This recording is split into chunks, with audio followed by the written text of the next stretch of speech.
Anti-Japanese protests in China over disputed islands in the East China Sea now starting to take a toll on Japanese businesses here, especially car makers. Several Japanese brand dealerships and cars were vandalized in the latest outbursts. Sales were already sluggish before the troubles, but things are getting worse.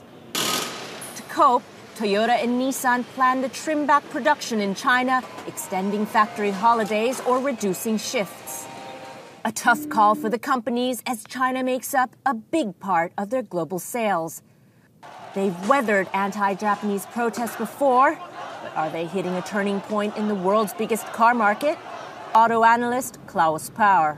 I believe one of the big issues is if the conflict is not resolved, it goes beyond Japanese brands because it will also have an impact and influence on the whole economic development of China.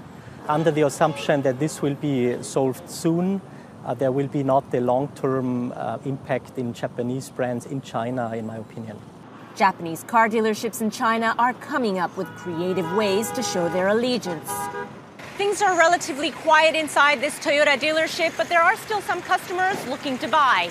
Next door at the Nissan dealership, a bit more action. Still, sales manager Shu Miaoteng says he's seen about a 30% drop in sales with the protests.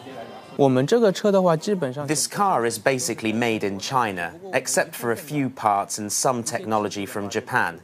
And the investors are Chinese, so this is an asset of the Chinese people. When things cool down, people will realize what's really Japanese and what's Chinese. News of vandalized Japanese cars aren't scaring everyone away. Zhang Mingda just bought a Nissan.